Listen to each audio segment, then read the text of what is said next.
जीवन्मुक्तिप्रदं देवं क्षमापूर्णं जगद्गुरुं वन्दे परमहंसाख्यं नित्यानन्दाय स्वागतं जीवन्मुक्तिप्रदं देवं क्षमापूर्णं. உங்கள் அனைவரையும் வணங்கி வரவேற்கின்றேன்.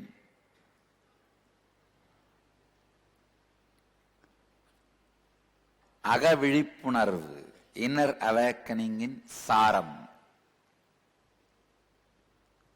ஒரு அவதார புருஷர் அப்படிங்கிறவர் யாருன்னா,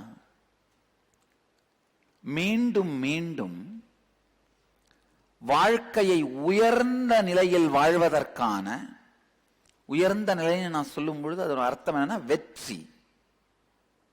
உடல் நலமாகட்டும், மனநலமாகட்டும், பொருளாதார வளமாகட்டும், உறவுகளாகட்டும், நிம்மதி ஆன்மீக அமைதியாகட்டும், இந்த 5 பரிமாணத்திலும் வெற்றியை அளிக்கக்கூடிய, முழுமையை அளிக்கக்கூடிய வாழ்க்கை முறையை மீண்டும் மீண்டும் மீண்டும் புதிதான முறைகளில் உயர்ந்து உயர்ந்து உயர்ந்து செல்லும் முறைகளில் வாழுகின்ற நுட்பங்களை கண்டறிந்து தொடர்ந்து உலகத்திற்கு தந்து கொண்டே இருப்பவர் தான் அவதார புருஷர்.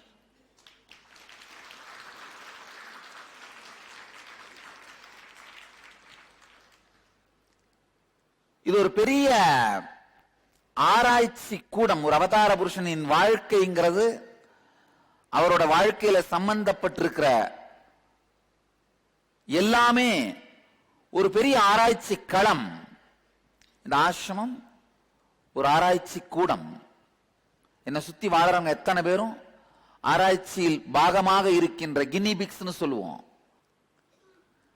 அதே மாதிரி தொடர்ந்து நான் உணர்ந்து கண்டறிகின்ற இந்த சத்தியங்களை நான் டெஸ்ட் பண்ற கினி பிக்லாம் ஆசிரமைட்ஸ் தான். ஆசிரமைட்ஸ் இந்த பக்தர்கள்.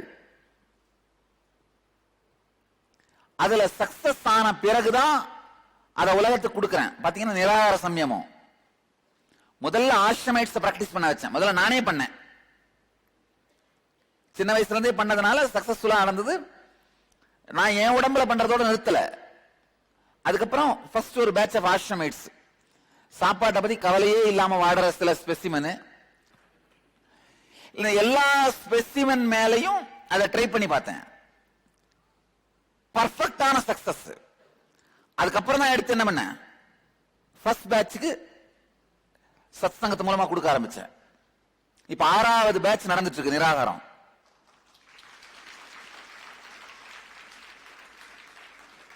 சுத்தமாவே நிராகார லைஃப் ஸ்டைலுக்கே வந்துட்டவங்களே ஏறத்தாழ ஒரு 300 பேர் இருக்காங்க.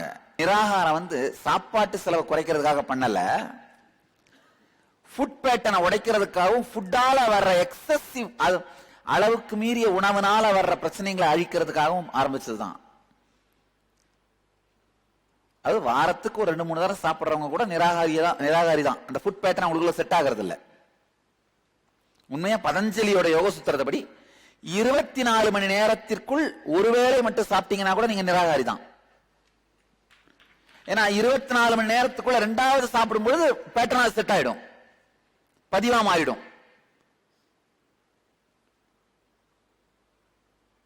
கீதை ரொம்ப அழகா சொல்லுது. 4 விதமான உணவு முறை: கடித்தல், உறிஞ்சுதல், நக்குதல், குடித்தல். இந்த 4 வெரைட்டி தான். முதல்ல நீங்க என்ன சாப்பிட்டாலும் இந்த 4 விதமா சாப்பிட முடியும். கடித்தல்னா உங்களுக்கு தெரியும், பல்லால கடிச்சு மென்னு சாப்பிடுறது. குடித்தல்னா உங்களுக்கு தெரியும், உறிஞ்சுதல், அந்த ஜூஸ் எல்லாம் ஸ்ட்ரா போட்டு உறிஞ்சி குடிக்கிறீங்க இல்லையா, அது. நக்குதல், நாக்குல கையில கொஞ்சம் சிக்கிருச்சுன்னா சாப்பிடுங்க. இந்த 4 விதத்துல தான் உண்ண முடியும். பகவத்கீதையோட 15வது அத்தியாயம் தெளிவா சொல்லுது. இந்த 4 விதத்திலே கடித்தல், நக்குதல், இந்த 2 டைப்பையும் அழிச்சோம்னாலே உடல் மிகப்பெரிய நலத்துக்கு வருது. இப்ப நிராகாரிங்க பாத்தீங்கன்னா அந்த 2 தான் கட் பண்ணியிருக்கேன். உறிஞ்சுதலும் குடித்தலும் கட் பண்ணல.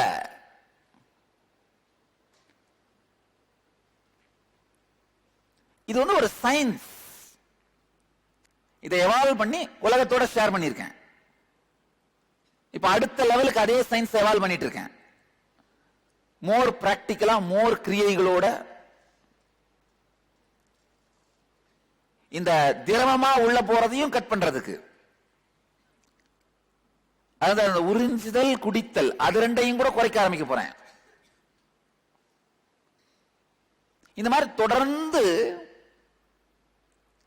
ஆன்மீக ரீதியான வாழ்க்கை முறைக்கான நுட்பங்களை ஆராய்ந்து ஆராய்ந்து உலகத்தோடு பகிர்ந்து கொண்டே இருப்பதுதான் ஒரு அவதார புருஷனின் வேலை. கடந்த 2 ஆண்டுகளா சில தத்துவங்களோடு ஒரு ஆழமான ஆராய்ச்சி பண்ணிட்டு இருந்தேன். அதோட சாரத்தை மொத்தத்தையும் எடுத்துதான் இந்த டிசம்பர்ல கப்பல்ல இன்னர் அவேக்கனிங்கா கொடுத்தேன். இதுவரைக்கும் என்னுடைய 12 ஆண்டு கால இந்த பொது வாழ்க்கையில் 12 வருஷம் ஆயிடுச்சு. சங்கம் ஆரம்பிச்சு தான் 10 வருஷம் ஆச்சு. 2003ல சங்கம் ஆரம்பிச்சோம், அந்த விடுதி ஆசிரமம் ஆரம்பிச்சோம். ஆனா பொது வாழ்க்கைக்கு அதுக்கு முன்னாடியே வந்துட்டேன். 2001க்கு எல்லாமே பொது வாழ்க்கை வந்துட்டேன். ஈரோட்ல 2001ஆம் ஆண்டு ஏப்ரல் 14 தமிழ் புத்தாண்டு அன்னைக்கெல்லாம் பப்ளிக் லைஃப் வந்துட்டேன்.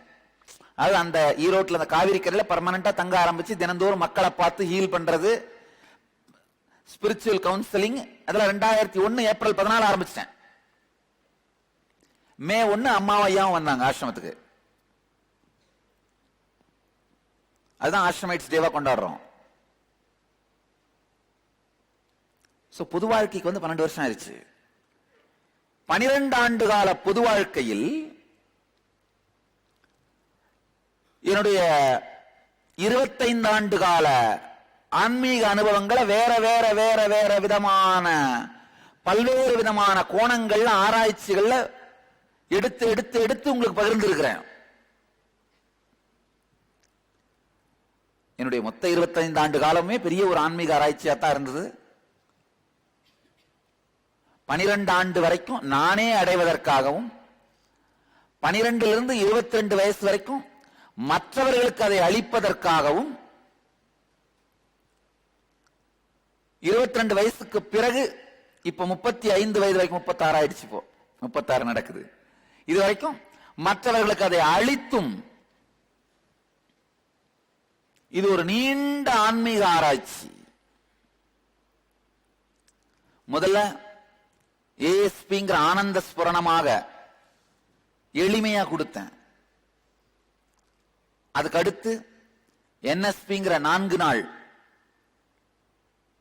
சத்தியங்கள், அதுக்கடுத்து சக்தி ஸ்புரணம், ஆத்மஸ்புரணம், யோகஸ்புரணம், பக்தி ஸ்புரணம், ஏறத்தாழ ஒரு 10 ஸ்புரணங்களாவது வேறு வேறு வேறு வேறு நிகழ்வுகளா வந்தது, வெளிவந்தது.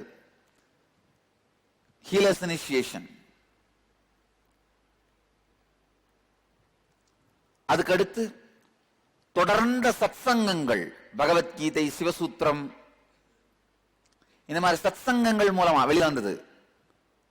அடுத்தது 2008ல முதன்முறையா இன்னர் அவேக்கனிங் 21 நாள் நிகழ்ச்சியா வெளியில வந்தது.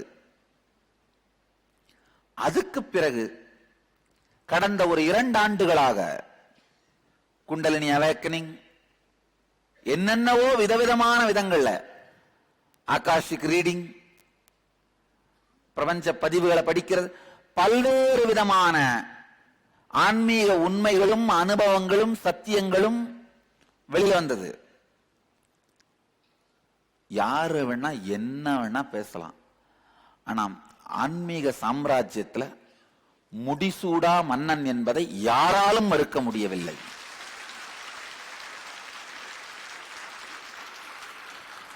அந்த விஷயத்துல யாராவது ஒரே ஒரு ஆள் பேச முயற்சி பண்றாங்களா? அத மட்டும் யாரும் தொடவே மாட்டேங்கிறாங்க பாருங்க. ஏன்னா அங்க தொட்ட கீழே விழுந்துருவாங்க, தெரியும்.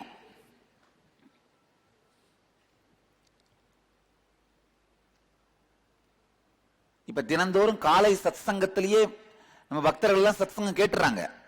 அதையும் மீறி யூடியூப்ல ஒரு நாளைக்கு 20,000 வியூஸ், 20,000 பேர் வந்து பாக்குறாங்க. அது சத்சங்கம் டைம்ல பாக்குறவங்க எவ்வளவு பேரும் தெரியும் தெரியாது. இடம் மட்டும் தான் தெரியும், பேர் தெரியாது எவ்வளவு பேர் பாக்குறாங்கன்னு. நேத்தோ முந்தா நேத்தோ 1,70,00,000 தாண்டிட்டோம் வியூஸ். 1,70,32,000.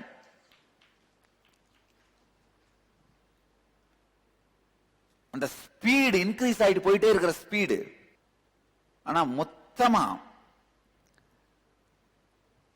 ஞானே ஞானம் அடைகிறதுக்கு முன்னாடி 12 ஆண்டுகள் ஆராய்ச்சியின் சாரம், நான் ஞானம் அடைஞ்சு அவதார நிலை அப்படிங்கிற அவதார நோக்கத்தை உணர்ந்த, அப்பதான் 22 வயசுல அதை உணர்ந்தேன்.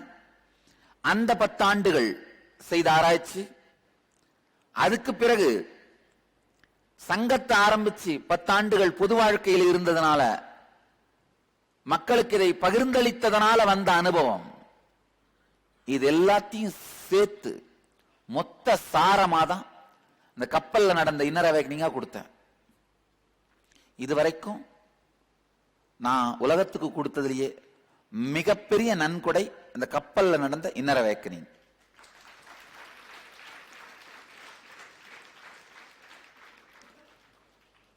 பல்வேறு காரணங்களால பணத்தடை, இல்ல மனத்தடை, சுத்தி இருக்கிற ஜனத்தடை, இல்ல தன் குணத்தடை, இந்த மாதிரி பல்வேறு காரணங்களால பல பேரால் உங்களால அங்க வந்திருக்க முடியாது அந்த இன்னர் அவேக்கனிங்க்கு. அந்த கப்பல்ல ஏற முடியலனாலும் உங்களை சம்சார கரையிலிருந்து சேர்க்க வேண்டிய பொறுப்பு என்னதுதான்.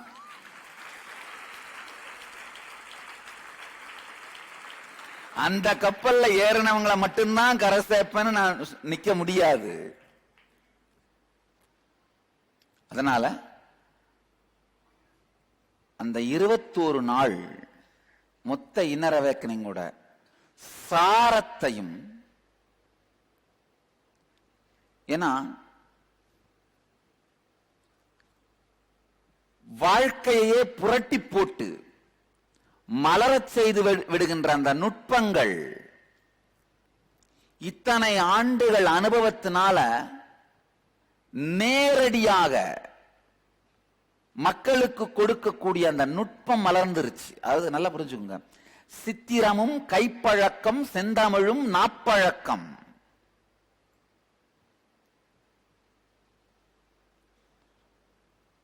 அன்கிளச்சிங் மனப்பழக்கம்,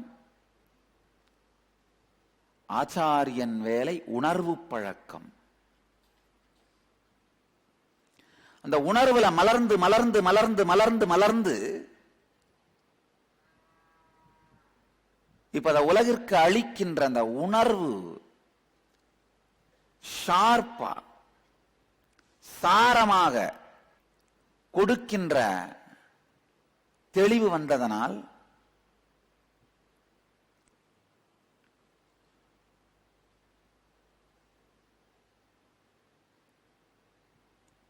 இந்த சாரத்தை உங்கள் எல்லோருடனும் பகிர்ந்து கொள்ள வேண்டும் அப்படிங்கிறதுக்காக தான் இந்த 2 நாள் நிகழ்ச்சி.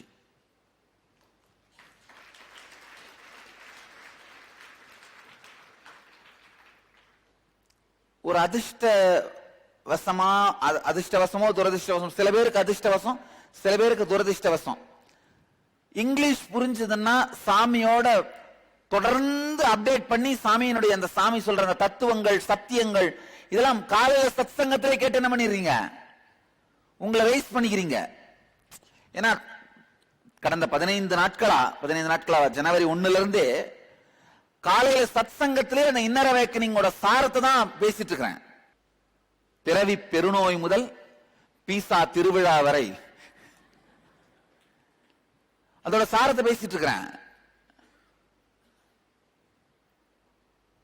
இந்த ஆங்கிலம் புரியல,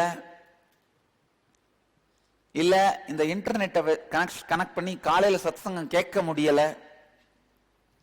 அப்படின்றவங்களுக்காக இந்த சத்தியம் போய் சேராமலே இருந்தா அவர்கள் வாழ்க்கை வளமாவதற்கு வாய்ப்பில்லைன்றதுனாலதான் இந்த சத்தியம் உங்கள் எல்லோருக்குள்ளும் சென்று சேர வேண்டும்ங்கிறதுக்காக தான் இந்த 2 நாள் நிகழ்ச்சி. ஆழமாக புரிந்து கொள்ளுங்கள். இந்த சத்தியங்கள் நேரடியாக வாழத் தகுந்தவை. நேரடியா உங்க வாழ்க்கையில் உங்கள் சிந்தனையின் பாகமாக மாறி அனுபவத்தை ஏற்படுத்தக்கூடியவை. வியாபாரத்துல ஃபெயிலியர்னா ஏன் ஃபெயிலியர்னு உங்களுக்கு உடனடியா புரிய வைக்கும். ஏன் ஃபெயிலியரா இருக்கும்? கிவிங் அப் ஆன் பீப்புள், மக்களை கைவிட்டு விடுதல். ஒரு தரம் பேசி நீங்க விற்க வேண்டிய பொருள் அவங்க வாங்கலன்னா அவங்கள கைவிட்டுறது கிடையாது. இல்ல ஏற்கனவே 2 பேர் வாங்கல அப்படிங்கறதுக்காக 3வது ஆள் அப்ரோச்சே பண்ணாம கைவிட்டுறது, அணுகாமலேயே கைவிட்டு விடுதல். இப்ப மக்களை கைவிட ஆரம்பிச்சீங்கன்னா உங்களையும் கைவிட்டுருவீங்க.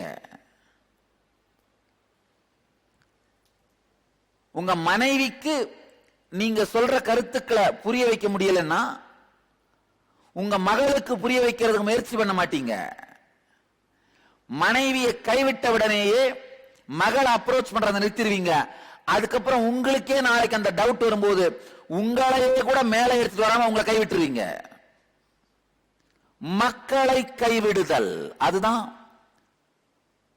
வாழ்க்கையில் உங்களுக்கும் மற்றவங்களுக்கும் நீங்க செய்யற மிகப்பெரிய துரோகம். சில பேர் நினைக்கலாம், சில பேர் இல்ல பல பேர் நினைக்கிறாங்க, இவர் என்ன பண்ணாலும் ஒண்ணும் பண்ண முடியலையேடா, இவரை என்ன பண்ணாலும் ஒண்ணும் பண்ண முடியலையே. இங்க துரத்தனா அங்க எந்திரிக்கிறாரு, அங்க துரத்தனா இங்க எந்திரிக்கிறாரு, இங்க துரத்தனா அங்க எந்திரிக்கிறாரு, திடீர்னு கடலை எந்திரிச்சு நிக்கிறாரு. டால்பின் மாதிரி, இந்த சுறாமீன் மாதிரி, திமிங்கலம் மாதிரி எங்கேயாவது ஒரு இடத்துல எந்திரிச்சு நின்றுட்டே இருக்காருடா.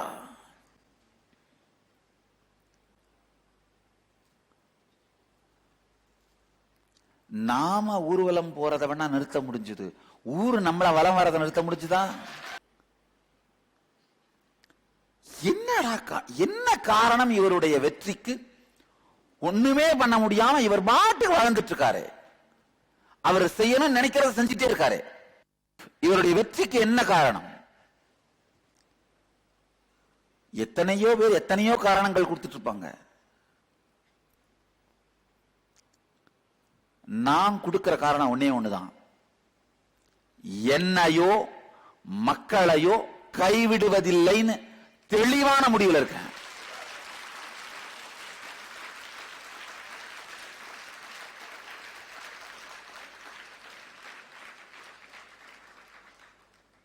நல்லா புரிஞ்சுக்கோங்க. இப்போ இந்த 10 ஆண்டுகளாதான் எனக்குள்ள குழப்பங்கள் கிடையாது. அந்த அவதார நோக்கத்தை உணர்த்ததுல இருந்து குழப்பங்கள் கிடையாது, சிந்தனையோ எண்ணமோ மனமோ கிடையாது. ஆனா அதுக்கு முன்னாடி 12வது வயசுல இருந்து 22வது வயசு வரைக்கும் எல்லா விதமான குழப்பங்களையும் கோத்ரூ பண்ணியிருக்கேன். எத்தனை விதமான டிப்ரெஷன் உண்டு அத்தனையும் பார்த்திருக்கேன். ஒரு தரம் சூசைட் அட்டெம்ப்ட் பண்ணியிருக்கேன், தற்கொலை முயற்சி. 21வது வயசு லாஸ்ட்ல, அது 1999 1999 எண்ட்ல சூசைட் அட்டெம்ப்ட் பண்ணேன். நர்மதை நதியில, ஓங்காரேஸ்வர் பக்கத்துல நர்மதை நதியில குதிச்சு தற்கொலை பண்ணிக்கிறதுக்காக. எல்லா விதமான மனதினுடைய உச்சத்தையும் நீச்சத்தையும் பார்த்து முடிச்சிருக்கேன். ஆனா என்னை கைவிடுவதில்லைன்னு ஸ்திரமா இருந்து என்னை மீண்டும் மீண்டும் மேலே எடுத்துட்டு வந்தேன். அதே மாதிரி மக்களை கைவிடுவதில்லை.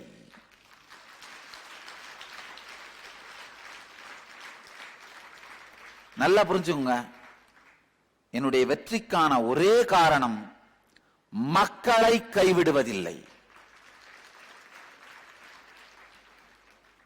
என்னை கைவிட்டவர்களை கூட கைவிடுவதில்லை.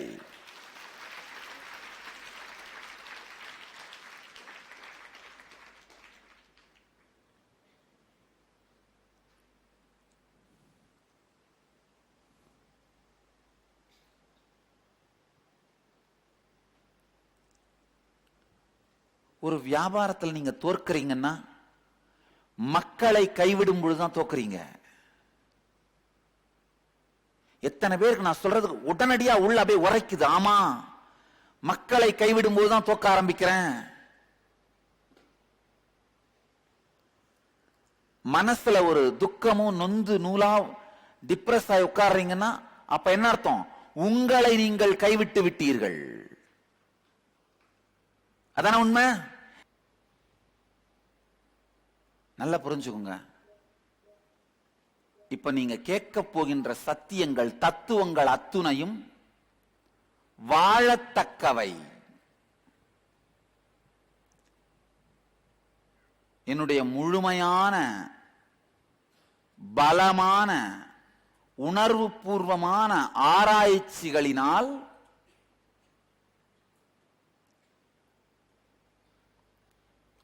உணர்ந்து உணர்ந்து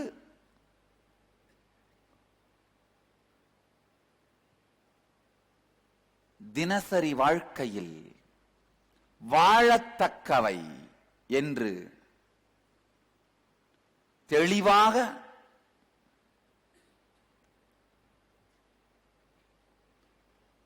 நான் மட்டுமல்ல, ஆயிரக்கணக்கான பக்தர்கள் பரிசோதித்து வாழ்ந்து அது வெற்றியை தருகின்றன அப்படின்னு முடிவான பிறகுதான் இந்த சத்தியத்தை உங்களுக்கு எடுத்துட்டு வர்றேன். இந்த 2 நாட்களும் இந்த நிகழ்ச்சியை முழுமையா உள்வாங்கி அதை வாழ்க்கையின் வெற்றியாக மாற்றுவதற்கான அடிப்படை தேவை என்னன்னா ஒன்னே ஒண்ணுதாங்க, கேளுங்கள். லிசனிங், கேட்பது.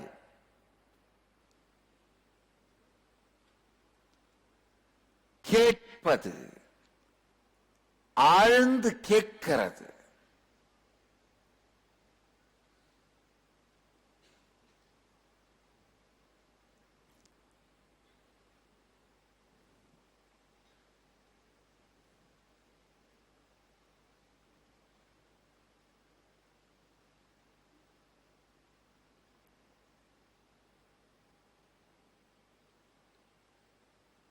உண்மையில பார்த்தா மனிதர்கள் கேட்கிறதே இல்லைங்கயா.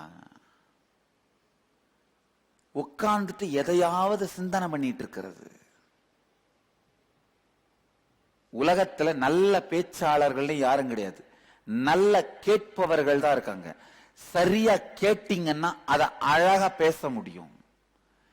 கேட்கறது தான் பிரச்சனையே.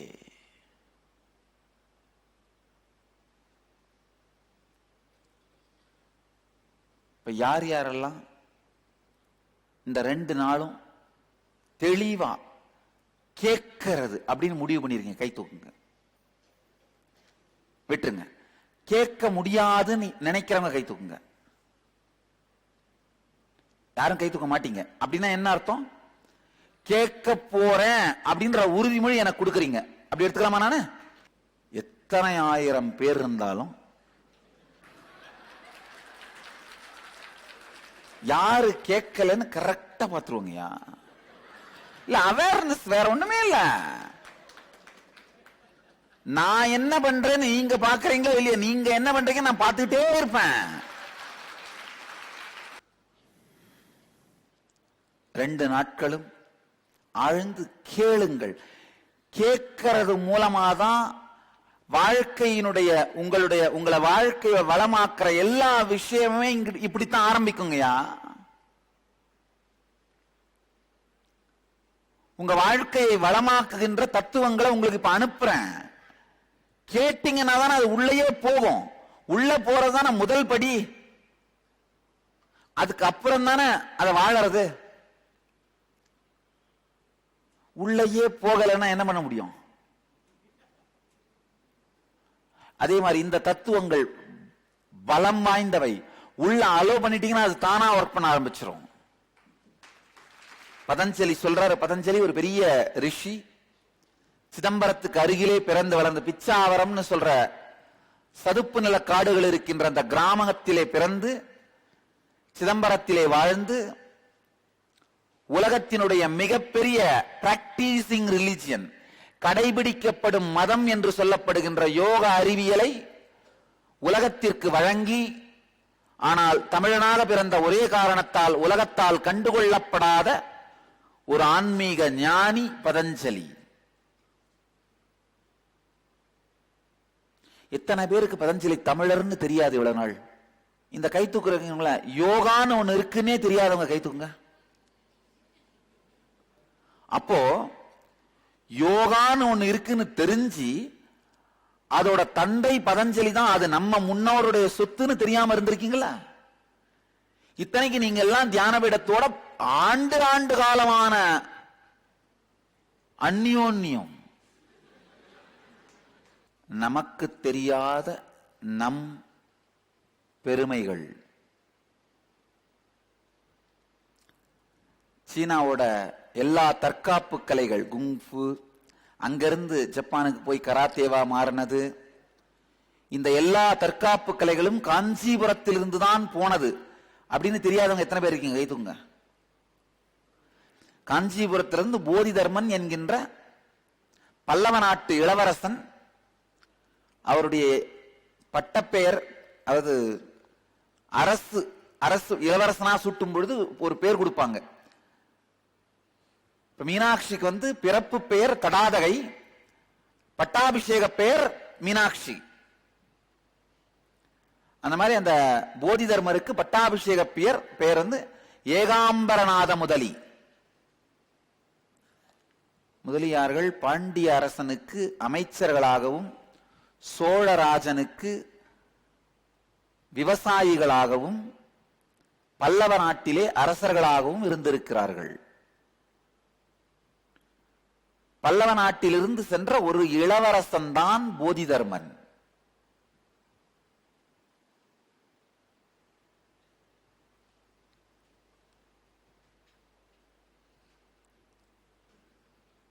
இந்த ரெண்டுத்துக்கும் காப்பிரைட் நாலேஜ் சொந்தமானவர்கள் யார் தெரியுமா? காஞ்சிபுரமும் சிதம்பரமும். எத்தனை பேர் அந்த ரெண்டு ஊர்லயும் பிறந்தவங்க, ஆனா இந்த ரெண்டு பேரை பத்தியும் தெரியாது அப்படின்னு அவங்க கைத்துங்க. இப்பதான் தெரிஞ்சுக்கிட்டேன்றவங்க கைத்துங்களா? அது காஞ்சிபுரம் பக்கத்துல தான் பிறந்து வளர்ந்தேன், அந்த ஏரியா தான், ஆனா போதி தர்மர் காஞ்சிபுரம் தான் தெரியாது. சிதம்பரம் பக்கத்துல தான் பிறந்து வளர்ந்தேன், ஆனா எனக்கு பதஞ்சலி சிதம்பரம்னு தெரியாதுன்றவங்க கைத்துக்குங்க. காரணம் வேற ஒண்ணுமே இல்லைங்கயா. வாழ மறந்ததும் வாழ வைக்க ஆன்மீக தலைவர்கள் பொறுப்பெடுக்காததும், வாழ மறந்ததும் வாழ வைக்க பொறுப்பெடுக்காததும், வாழ வைத்தே தீருவது அப்படிங்கிற முடிவெடுத்ததுனாலதான் இந்த 2 நாள் ப்ரோக்ராம், இந்த 2 நாள் நிகழ்ச்சியும்.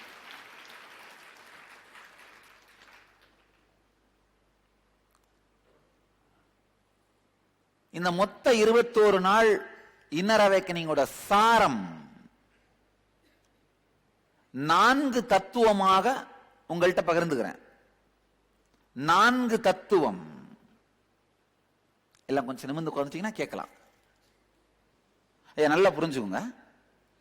இப்போ முதல் தத்துவத்துக்குள்ள நுழையலாம். காரணம் என்னன்னா, 21 நாளுடைய சாரத்தை 2 நாள்ல கொடுக்க முயற்சி பண்றேன். அப்ப நேச்சுரலா என்ன ஆகும்? ஒரு ஸ்டேட்மெண்ட் நான் சொல்ற ஒவ்வொரு சொற்றொடரும் பட்டை தீட்டிய வைரம். இதுல கூழாங்கல்லே இல்ல, கூழாங்கல்லாம் எடுத்து போட்டேன், பட்டை தீட்டிய வைரத்தை மட்டும் தான் கொடுக்கிறேன்.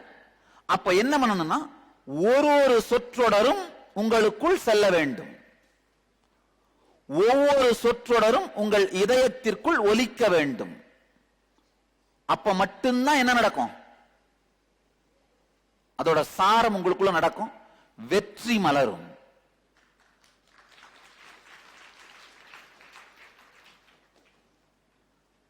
ஆழமா புரிஞ்சுக்கோங்க. இந்த 4 தத்துவம் தான். நாலு தத்துவம். Integrity, authenticity, responsibility, enriching. தமிழ்ல சொல்றேன், மொழிபெயர்த்து.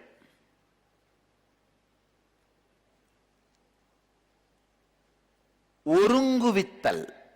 இன்டெகிரிட்டினா தமிழ் வார்த்தை ஒருங்குவித்தல். இது தேவாரத்திலிருந்து எடுத்திருக்க இந்த வார்த்தைய. இப்ப மாடர்ன் டேல யூஸ் இல்ல. ஆனா இதை தவிர வேற செறிவான வார்த்தை என்னால கண்டுபிடிக்க முடியல. அதனாலதான் ஒருங்குவித்தல். இன்டெகிரிட்டினா, ஆத்தென்டிசிட்டினா ஸ்ரத்தை, ரெஸ்பான்சிபிலிட்டினா பொறுப்பு, பொறுப்பேற்றல், என்ரிச்சிங்னா கைவிடாமை. ஒரு தத்துவத்துக்குள்ளேயும் போவோம். இது ஆன்மீக வாழ்க்கைக்கானது இல்ல, வாழ்க்கைக்கான தத்துவங்கள். பதஞ்சலி சொல்றாரு ரொம்ப அழகா, சார்வபௌமிய விரதாக. அப்படின்னா என்ன அர்த்தம்னா, உலகம் முழுவதிலும் கால, தேச, இட, அரசியல், சமூக, மத சூழ்நிலைகளுக்கு அப்பாற்பட்டு எந்த நாடாக இருந்தாலும், எந்த குலமாக இருந்தாலும், எந்த ஜாதியாக இருந்தாலும், எந்த மதமாக இருந்தாலும், எந்த இனமாக இருந்தாலும், எந்த நாட்டு எந்த கலாச்சாரத்தை சேர்ந்தவர்களாக இருந்தாலும், சார்வபௌமிய விரதாக எல்லாருக்கும் பொதுவான வாழ்க்கை முறை அப்படின்னு பதஞ்சலி சொல்றாரு. அதுதான் இந்த 4 தத்துவங்களும்.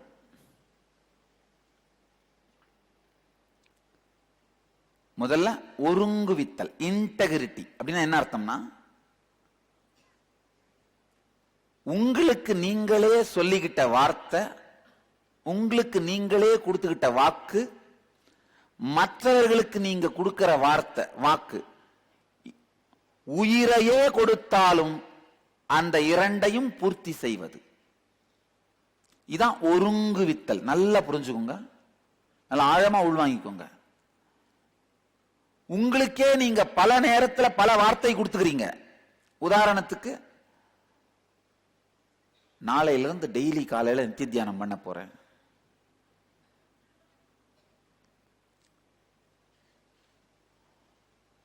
வண்டி ஆயில் ரிப்பேர் ஆகாம, கிரீஸ் ப்ராப்ளம் வராம 4 நாள் ஓடும். 5ஆவது நாள் என்ன பண்ணும், பக்குன்னு ஊட்டம்மா பஞ்சர் பண்ணி உட்காந்துரும். ஏதோ வீட்டுல ஒரு சண்டை, டிப்ரெஷன்ல இன்னைக்கு வேணாம் விடப்பா அப்படின்னு நித்திய தியானம் விட்டுருவீங்க. ஒரு 2 மாசம் கழிச்சு எங்கேயாவது ஒரு ப்ரோக்ராம்ல சாமியை பார்த்துட்டு, சாமி பார்த்த உடனே என்ன ஆகும், இன்ஸ்பிரேஷன் திரும்ப வந்துரும். கூடி குலாவி மெத்த குகனோடு வாழ்ந்ததெல்லாம் வேடிக்கை அல்லவடி கிளியே வெகுநாளை வந்தமடி. அந்த பாட்டை கேட்டோன்னே என்ன ஆகும், அப்படியே பத்திட்டு வந்துரும். உடனே என்ன பண்றது, திரும்பவும் டெசிஷன் எடுக்கிறது. விடுறதில்ல, நாளையில இருந்து பண்றேன் பாரு.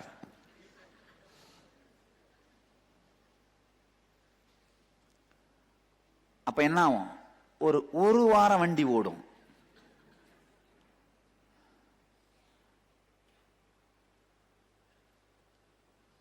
திடீர்னு என்ன, எங்கேயோ ஒரு பிரேக் டவுன்.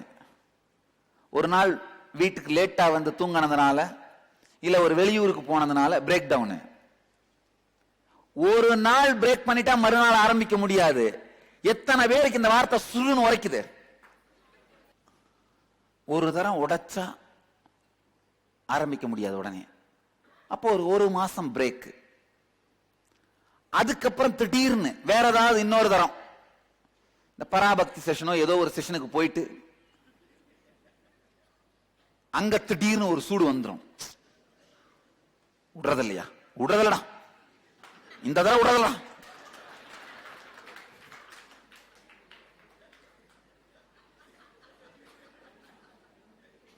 மறுநாள் ரெடியா 5 மணிக்கெல்லாம் அலாரம் வச்சு இருந்து பச்சை தண்ணியில பரபரன்னு குளிச்சுட்டு திரும்ப ஆரம்பிச்சிருவீங்க. அப்புறமும் என்ன, ஒரு 15 நாளைக்கு அப்புறம் எவனோ ஒருத்தன் பகை வச்சு பார்த்திருந்து என்ன பண்ணுவான், அந்த நேரத்தில் ஏதாவது ஒரு பிசினஸ் கூட்டு போயிடுவான். போச்சு, உடைஞ்சது. ஒரு 4 தரம் உடைஞ்சிருச்சுன்னா 5வது தரம் ஆரம்பிக்கிறதுக்கு உங்களுக்கே தன்னம்பிக்கை இல்லாம போயிடும், கான்பிடன்ஸ் இல்லாம போயிடும். எத்தனை பேருக்கு இது சொன்ன உடனே புரியுது? புரியுது இல்லையா?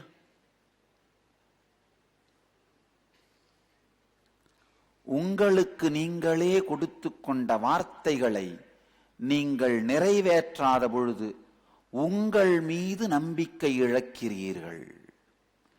பெரிய பெரிய விஷயம்தான் நினைக்காதீங்க. அதாவது 10 கோடி சம்பாதிச்சுப்பேன் அப்படின்னு நீங்க உங்களுக்கு நீங்களே உறுதி கொடுத்துருப்பீங்க. அதுல ஃபெயில் ஆனா மட்டும்தான் உங்க மேல உங்களுக்கு நம்பிக்கை போகும் நினைக்காதீங்க. ரொம்ப சின்ன விஷயம்.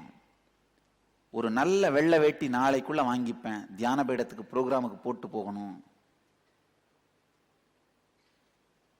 இல்ல இந்த மாலை பாரு, டாலர் அருந்து போய் கிடக்க, அவர் பார்த்த உடனே கேட்பாரா டாலர் எங்கன்னு தான். அதனால் அவர் பார்க்கறதுக்கு முன்னாடி நானே ஒரு மாலையாவது வாங்கிக்கிறேன். இந்த சின்ன சின்ன விஷயங்கள், அதுல நீங்க எடுக்கிற முடிவு, அதை நிறைவேற்றாத பொழுதுதான். ஒண்ணுமில்ல, குங்குமம் தீந்து போயிருக்கும், ஏன்னா வைக்கிறத விட்டுருப்பீங்க. ஆனா நாளைக்கு போன உடனே குங்குமம் இருக்கான்னு பாப்பாரு அவரு.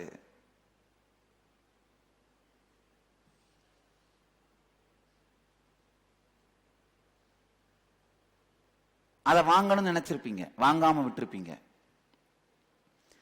சிறு சிறு விஷயங்களாக இருந்தாலும் உங்களுக்கு நீங்களே கொடுக்கின்ற வார்த்தைகள், மற்றவர்களுக்கு நீங்கள் கொடுக்கின்ற வார்த்தை, இது ரெண்டையும் நிஜமாக்காத பொழுது, நிறைவேற்றாத பொழுது வாழ்க்கையிலிருந்து நீங்கள் சுருங்க துவங்குகின்றீர்கள்.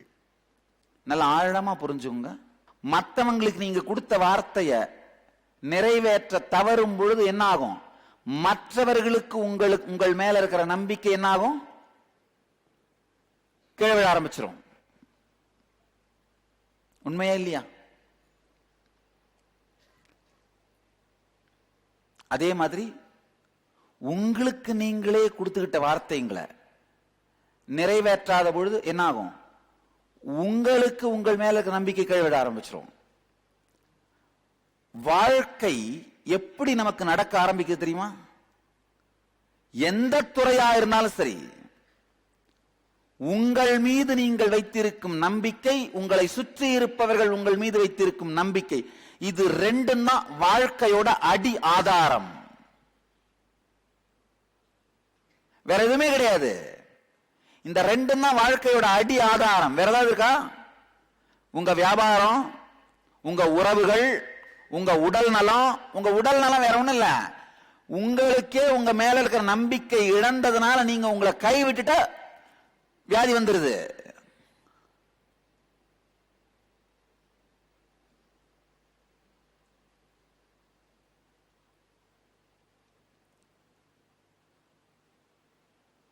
ரொம்ப தைரியமா தெளிவா ஒரு விஷயம் சொல்றேன், கேட்டுக்கோங்க. இந்த வார்த்தைகளுக்கு நான் பொறுப்பு. யாருக்காவது கேன்சர் வந்திருந்து ஆபரேஷன்லாம் பண்ணியிருந்தீங்கன்னா திரும்ப வராம இருக்கிறதுக்கு ஒரே ஒரு சிம்பிளான விஷயத்தை கடைபிடிங்க.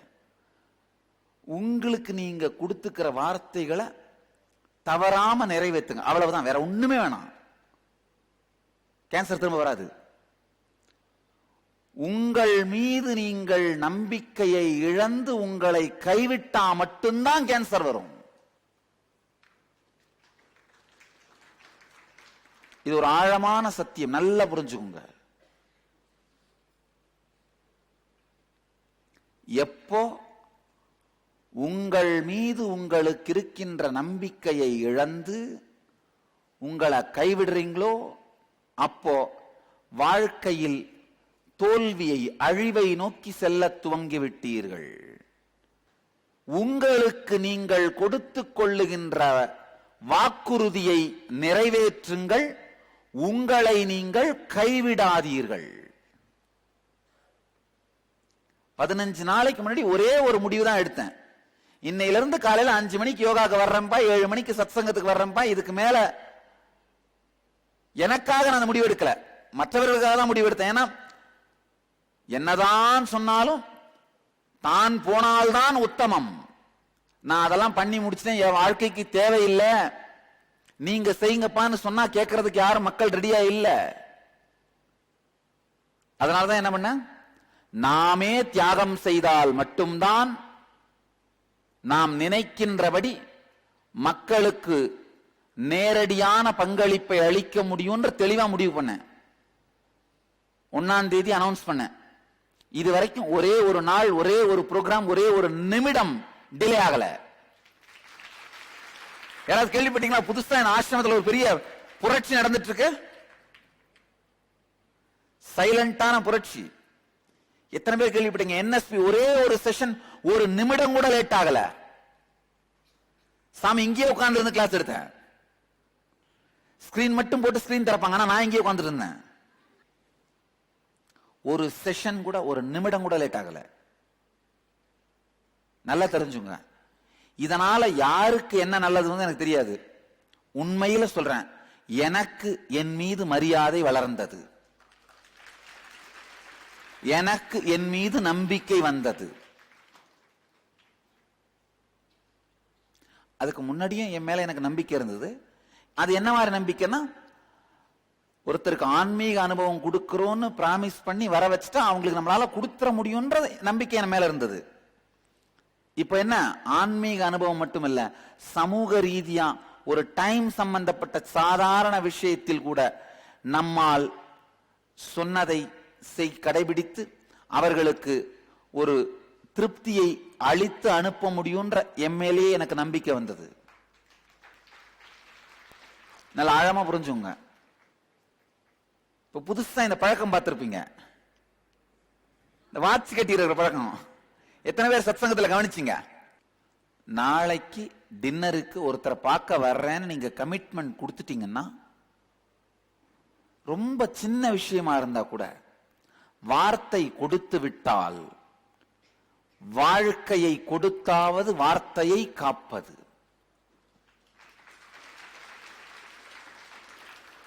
ஒருவேளை வர முடியல, என்ன பண்ணுங்க, போன் பண்ணி சொல்லிடுங்க, ஐயா 8 மணிக்கு உங்களை பார்க்கறதா சொன்னேன், இப்ப மணி 7:30 ஆயிருச்சு, நான் ஏதோ சில காரணங்களால மாட்டிக்கிட்டேன், என்னால வர முடியல, தயவு செஞ்சு நீங்க எனக்காக வெயிட் பண்ண வேண்டாம். அதுவும் ஒருங்குவித்தல் தான், அதுவும் இன்டெகிரிட்டி தான். அதாவது செய்ய முடியாது என்பதை சொல்லிவிட்டால் அப்ப அவர் அவருடைய வாழ்க்கையினுடைய அடுத்த பிளான் பண்ணுவாரு. நம்மால் அவருடைய வாழ்க்கையில் குறை இருக்காது. ஆழமா புரியுதா? ஒண்ணு, கொடுத்த வார்த்தையை நிறைவேற்றுவது. நிறைவேற்ற முடியாத சூழ்நிலையில் முடியாது என்பதையாவது தெளிவாக சொல்லிவிடுவது. அதே மாதிரிதான் உங்களோடையும், உங்களுக்கு நீங்களே கொடுத்துக்கிட்ட வார்த்தைங்களை நிறைவேற்றணும். நிறைவேற்ற முடியலன்னா முடியாதுன்றத சொல்லிட்டா போதும். என்ன பண்ணுங்க, கண்ணாடி முன்னாடி உட்கார்ந்து, அப்பா நான் டாக்டர் ஆவேன்னு எனக்கு நானே வார்த்தை கொடுத்துக்கிட்டேன், ஆனா அது நடக்கல, இப்ப முடிவு பண்ணிடுறேன், என்னால் அது முடியாது, அந்த கொடுத்த வார்த்தையை திருப்பி எடுத்துக் கொள்ளுகின்றேன். உங்களுக்கு நீங்களேவாவது முழுமையாக்குங்கள், பூரணமாக்குங்கள். உங்களுக்கு நீங்களே வார்த்தை கொடுக்கிறதும் அதுக்கு எந்த சாட்சியும் இல்லைன்றதுக்காக அதை கடைபிடிக்காவிட்டாலும் பரவாயில்லைன்னு வாழறதும் உங்களை நீங்களே மதிக்காத வாழ்க்கை முறை. அப்ப அடுத்த தரம் ஏதாவது ஒரு விஷயத்துக்கு நீங்க முடிவெடுக்கும் பொழுது உங்களுக்குள்ளேயே ஒரு பாகம் தனியா நின்று உங்களை பார்த்து சிரிச்சிட்டு இருக்கும், என்னடா பேசுற, உன்னை பத்தி எனக்கு தெரியாதா, நீ எதைத்தான் சாதிச்ச, எதைத்தான் உருப்பட்ட.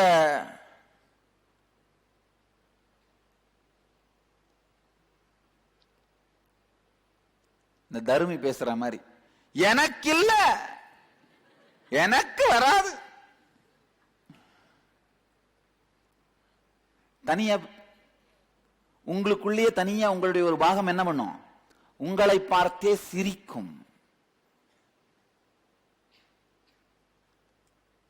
இதுதான் கொடுமையான வாழ்க்கை. நல்லா புரிஞ்சுக்கோங்க. கொடுமையான வாழ்க்கைனா என்னன்னா, நீங்க எந்த பெரிய முடிவை எடுக்கணும்னு எடுக்கும் போதும் உங்களுக்குள்ளேயே இருக்கின்ற உங்களின் ஒரு பாகம் உங்களை பார்த்து கேலி செய்வது. வெளியிலிருந்து யாரும் உங்களுக்கு விரோதி வேண்டாங்கயா. எத்தனை பேர் உணர்றீங்க அந்த மாதிரி எனக்குள்ள ஒருத்தன் என்னை பார்த்து சிரிச்சுக்கிட்டே இருக்கிறான் சாமி அப்படின்னு? உங்களுக்குள்ளேயே 3 பேருமே இருக்கான்.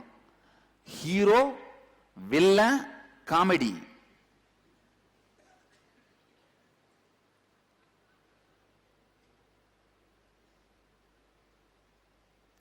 ஒரு படத்துல 3 பேர் தனித்தனியா இருந்தா படம் ஓடுங்கயா. ஒரு ஆளுக்குள்ள 3 பேர் தனித்தனியா இருந்தா வாழ்க்கை ஓடாது, ஒடுங்கி போயிரும். இந்த உங்களுக்குள்ளேயே ஒரு காமெடியன் இருந்துட்டு நீங்க என்ன பண்ணாலும் கிண்டல் பண்ணிக்கிட்டே இருக்கிறது உங்களை ஜெயில போட்டு வச்சிருக்கிறதுக்கு சமம். ஏன்னா எந்த பெரிய வாழ்க்கையின் மலர்ச்சியை நீங்க பார்க்கவே முடியாது. ஒண்ணுமில்லை, இப்ப வந்து ஒரு 10 கோடி ரூபாய் சொத்துக்கு சொந்தக்காரரா இருக்கீங்க. ஒரு 100 கோடி ரூபாய் அதை மாத்தணும்னா சில ரிஸ்க் எடுத்து சில முடிவுகள் எடுக்க வேண்டியிருக்கும், சில இன்வெஸ்ட்மெண்ட்ஸ் பண்ண வேண்டியிருக்கும், சில பேரை போய் பார்த்து பேச வேண்டியிருக்கும், சில விஷயங்களை ப்ரோக்ரஸிவா பண்ண வேண்டியிருக்கும். ஆனா அதை பண்ணலான்னு நீங்க நினைச்சு முடிவெடுக்க ஆரம்பிக்கும் பொழுதே என்ன ஆகும்? உங்களுக்குள்ள இருக்கிற அந்த காமெடி பீஸ் தனியா உங்களை பார்த்து சிரிக்கும். சிரிச்ச உடனே என்ன ஆயிடுவீங்க? உங்க மேல உங்களுக்கு இருக்கிற மரியாதை போய் பட்டுன்னு டிப்ரெஷன்ல விழுந்துருவீங்க. எத்தனை பேர் இத நல்லா அனுபவிச்சிருக்கீங்க? கை தூக்குங்க. இந்த சொன்ன சத்தியம் தெளிவா புரியுது. இது என் வாழ்க்கையில அனுபவமா பார்த்திருக்கேன் சாமி. அந்த உள்ள இருக்கிற காமெடி பீஸுக்கு லைஃப் கொடுக்கிறது யார் தெரியுமா? யாரு? நீங்க தான். எப்படி அந்த காமெடி பீஸுக்கு உயிர் கொடுக்கறீங்க? உங்களுக்கு நீங்களே கொடுத்த வார்த்தைகளை முழுமைப்படுத்திக் கொள்ளாமல் நிறைவேற்றாமல் வாழ்வது.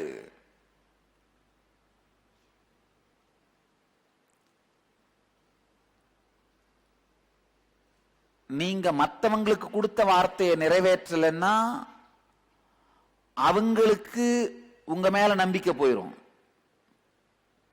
நீங்க உங்களுக்கே கொடுத்த வார்த்தைகளை நிறைவேற்றலன்னா உங்க மேலேயே உங்களுக்கு நம்பிக்கை போயிரும். ஒரு 10 தரம் உங்க மேல நீங்க உங்களுக்கு கொடுத்துட்ட வார்த்தைகளை நிறைவேற்றாமலே விட்டீங்கன்னா ஏதாவது ஒரு பெரிய முடிவை எடுக்கிற அளவுக்கு உங்களுக்கு ஸ்திரம் இருக்குன்னு நினைக்கிறீங்க? ஒரு முடிவை எடுத்த உடனே என்ன பண்ணுவீங்க? உங்களுடைய இன்னொரு பாகம் என்ன பண்ணும்?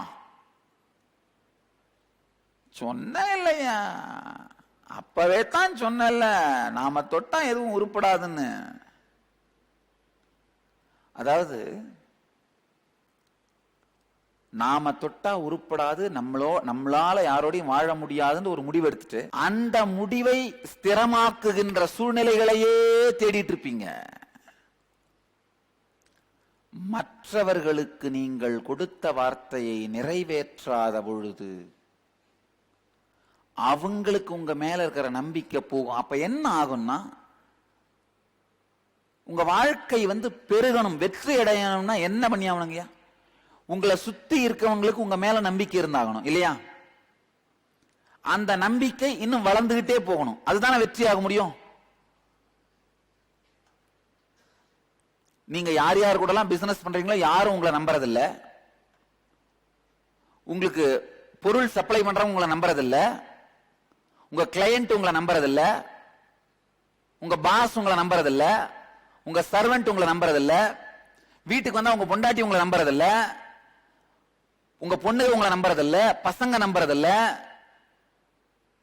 இது எல்லாம் என்னடா இதுன்னு பெட்ரூம்ல போய் கதவை சாத்திட்டு படுத்தீங்கன்னா நீங்களே உங்களை நம்புறதில்ல. அப்ப வாழ்க்கை எப்படி விரிய முடியும்? வாழ்க்கையின் வெற்றி நீங்கள் உங்கள் மீதும் மற்றவர்கள் உங்கள் மீதும் வைத்திருக்கும் நம்பிக்கையின் பெருக்கம்தான் வாழ்க்கையின் வெற்றி.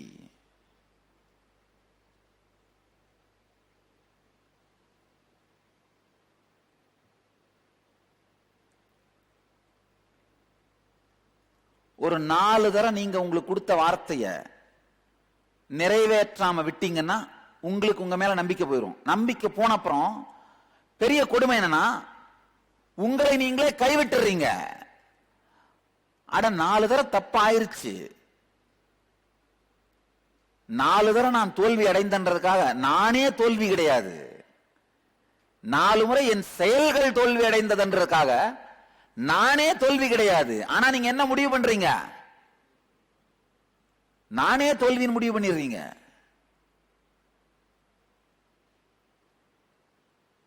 அதே மாதிரி 4 பேருக்கு நீங்க வார்த்தை கொடுத்து அதை நிறைவேற்றாம போனோடனே அவங்க உங்க மேல கான்பிடன்ஸ் குறைஞ்சு நம்பிக்கை போயிருச்சு. அப்பவும் என்ன பண்றீங்க? அதுக்கு பிறகாவது இல்ல திரும்பவும் அந்த நம்பிக்கையை உருவாக்க முயற்சி பண்ணுவோம் அப்படின்னு நினைக்காம என்ன பண்றீங்க? அவர்களை கைவிட்டு விடுவது. உங்களை கைவிடுற அதே வேகத்திலே என்ன பண்றீங்க? அவர்களை கைவிடுவது. இந்த உங்களை கைவிடுவது இல்ல மக்களை கைவிடுவது, மற்றவர்களை கைவிடுவது, இந்த 2 குணத்துல ஒரே ஒரு குணம் ஒரு துளி எனக்குள்ள இருந்திருந்தா இப்ப இங்க உட்கார்ந்திருக்க முடியுமா? சாமியோட வெற்றிக்கு காரணமே என்னையும் கைவிட்டதில்லை, மற்றவர்களையும் கைவிட்டதில்லை.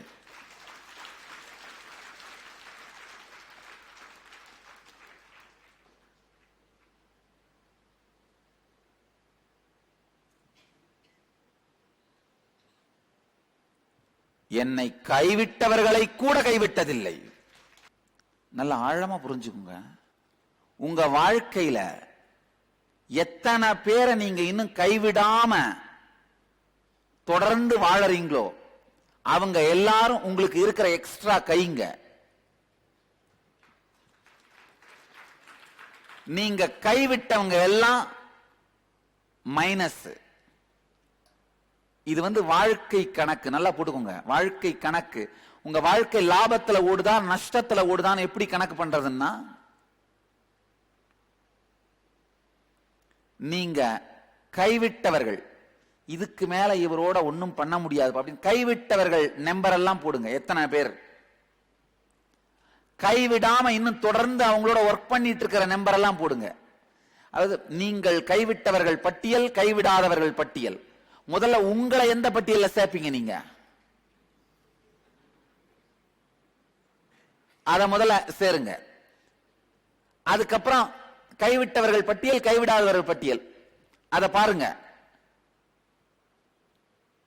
உங்களுக்கு 10 மார்க், மற்ற எல்லா நபருக்கும் ஒரு மார்க். நீங்க உங்களை கைவிடுறது 10 பேரை கைவிட்டதுக்கு சமம். அதான் உண்மை. இந்த கணக்கை போட்டு பாத்தீங்கன்னா தெரியும் உங்க வாழ்க்கை லாபத்துல ஓடுதான் நஷ்டத்துல ஓடுதான்னு.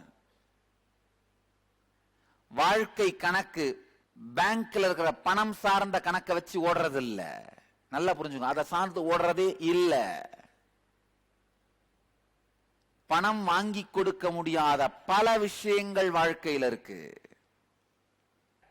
இன்னும் நீங்க கைவிடாமல் இருக்கிற நபர்களோட பட்டியல் நம்பர் மட்டும் போட்டீங்கன்னா போதும், பேர் எழுதணும்னு அவசியம் இல்ல.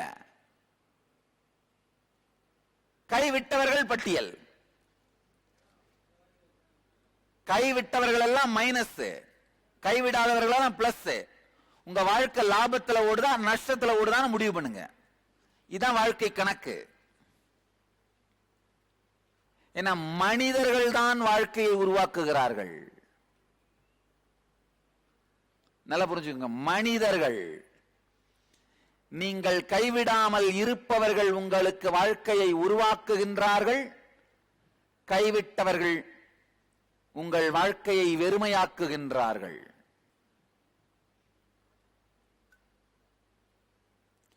உரிமையாக்கலும் வெறுமையாக்கலும் உங்கள் முடிவால்.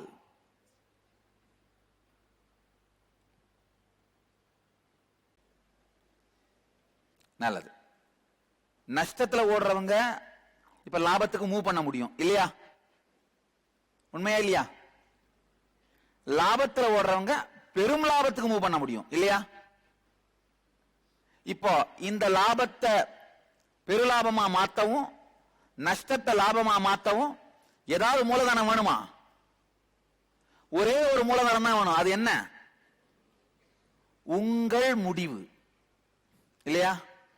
எத்தனை பேர் உங்களையே அந்த கைவிட்ட லிஸ்ட்ல போட்டிருக்கீங்க? கை தூக்குங்க.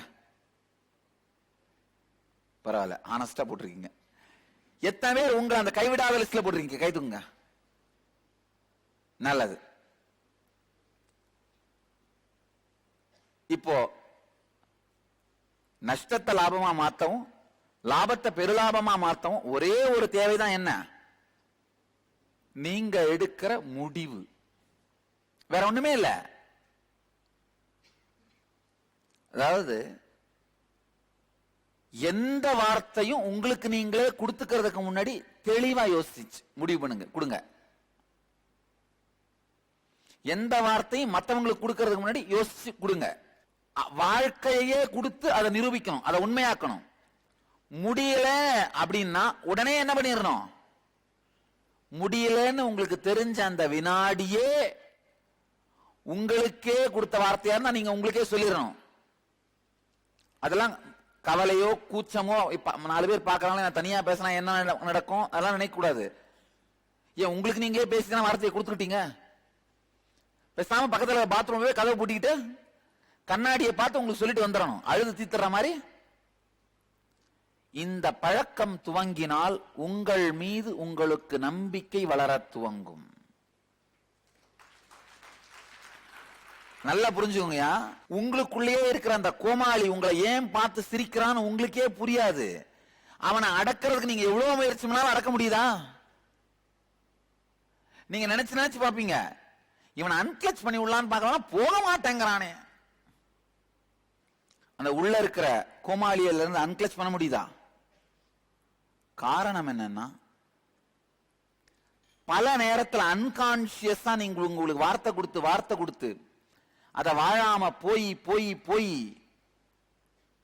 உங்கள் மீதே உங்களுக்கு நம்பிக்கை இல்லாமல் புழுத்து போய்விட்டது.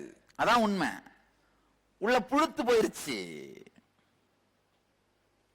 உண்மையில் என்ன நடந்தது? உள்ள புழுத்துருச்சு. ஒரு பாகம் உங்களுக்குள்ளே பாத்தீங்கன்னா சீழ் வச்சிருச்சு. ஒரு சின்ன டைம் கமிட்மெண்ட் கொடுத்தீங்கன்னா கூட அத வாழ்க்கையே கொடுத்தாவது அதை பூர்த்தி செய்வது. ஒரு டைம் கமிட்மெண்ட் கொடுத்துட்டீங்கன்னா அது ஹானர் பண்றது அப்படிங்கறதா காலபைரவ பூஜை. நல்லா தெரிஞ்சுக்கோங்க, அதுதான் காலபைரவ பூஜை. காலபைரவனை மதிக்கிறதுனா என்ன நினைக்கிறீங்க? சும்மா அந்த ஒரு காலபைரவர் விக்கிரகத்துக்கு முன்னாடி மரியாதையோட இருந்துட்டு, இல்ல சாமி காலபைரவ தரிசனம் கொடுக்கும்போது பயந்து உட்கார்ந்துட்டு இருந்துட்டு அது மரியாதை கொடுக்கிறது, அது மட்டும் மரியாதை கிடையாது. காலம்னா என்ன? டைம். டைம் ஹானர் பண்றது. எப்ப நீங்க கமிட்மெண்ட் கொடுத்தீங்கன்னாலும் ஆபீஸுக்கு 8 மணினா 8 மணிக்கு போயிடுறது. அந்த மேனேஜரோட சில ரகசியங்கள் நம்மளுக்கு தெரியுங்கிறதுக்காக, அவர் நம்மள ஒண்ணு கேட்க முடியாது, கேட்டா நம்ம அவளை பிளாக்மெயில் பண்ணுவோன்றதுக்காக தினம் 10 மணிக்கே போயிட்டு இருக்கிறது. அது மேனேஜரை பிளாக்மெயில் பண்றது இல்ல, காலபைரவனை அவமரியாதை பண்றது.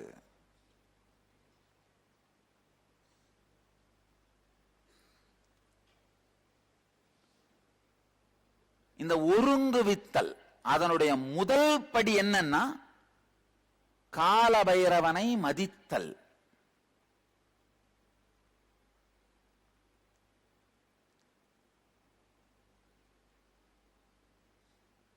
எத்தனை பேர் ஏற்கனவே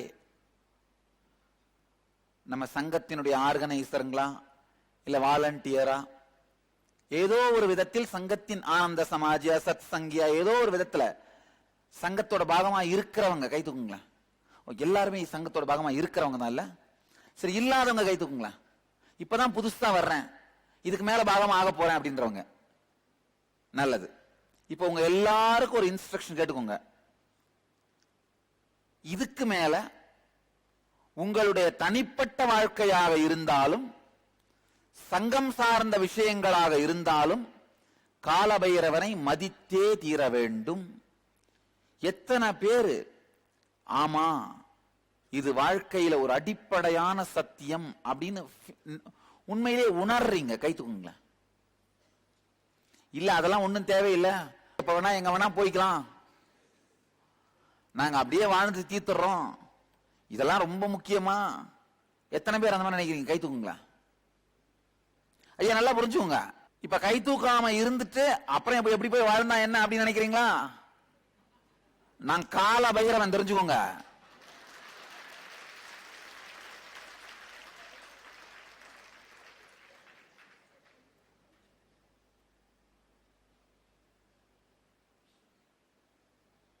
அது நடக்குமா? ஆழமா புரிஞ்சுங்க. வாழ்க்கையில எல்லா கிராமத்திலையும் பாத்தீங்கன்னா அந்த மூளையில திண்ணையில ஒரு செட்டியார் கடை போட்டு வச்சிருப்பாரு. 4 டப்பி, வரட்டி, பப்படம், இதெல்லாம் ஒரு டப்பால போட்டு வச்சு எல்லா கிராமத்திலையும் மூளையில ஒரு செட்டியார் கடை வச்சிருப்பாரு. தென்னாட்டு பக்கம்னா நாட்டார் கடை, எங்க நாடு எங்க ஊர் பக்கம் நாட்டார் கடை, பாண்டி நாடு.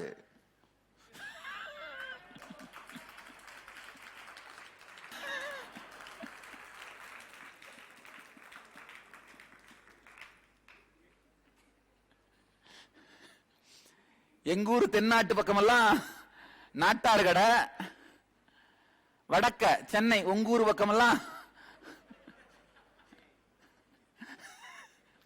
செட்டியார் கடைன்னு சொல்லுவாங்க.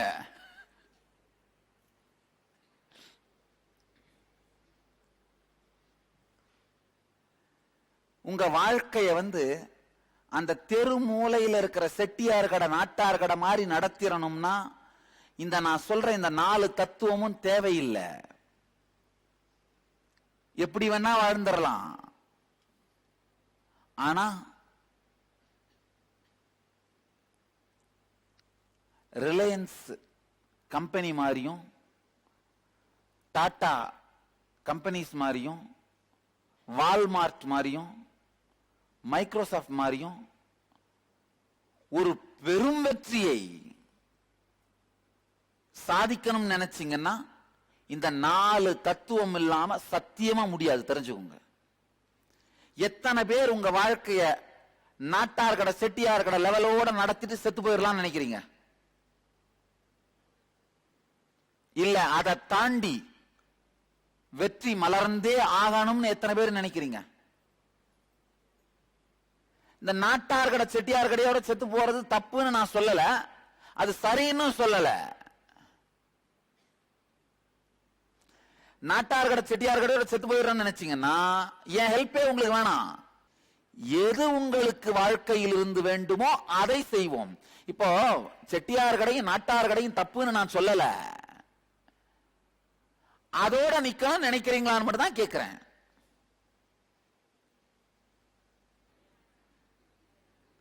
நல்லா தெரிஞ்சுங்க. வெற்றி வாழ்க்கையை அடுத்த நிலைக்கு கொண்டு செல்ல வேண்டும் நினைச்சீங்கன்னா இந்த 4 தத்துவமும் வேணும், இல்லைன்னா தேவையில்லை. எத்தனை பேர் அடுத்த நிலைக்கு கொண்டு போகலாம் போயே ஆகணும் நினைக்கிறவங்க? உங்களுக்கெல்லாம் இந்த தத்துவம் வேணும். வேண்டாம் நினைக்கிறவங்க என்ன எத்தனை பேர்? இல்ல சாமி நான் அப்படியே இருக்கிறப்ப இருந்தபடியே வாழ்ந்துடலாம் நினைக்கிறேன். கைத்துங்க. இல்ல தப்பு இல்ல, ஆனஸ்டா கைத்துங்க, உண்மையை சொல்லுங்க. வேணான்னு நினைக்கிறேன், நான் இருக்கிற செட்டியார் கடையே போதும்னு நினைக்கிறேன், அதுலயே 2 பாட்டில குறைச்சிட்டு ஒரு தண்ணி பானை வச்சு வர்றவங்க வர்றவங்களுக்கு 2 ஒரு தாகத்தில் இருக்கவங்களுக்கு தண்ணி வந்தெல்லாம் அமைச்சு அப்படி வாழ்ந்துட்டேன்னா போதும் சாமி, வேற ஒண்ணு எனக்கு வேண்டாம்.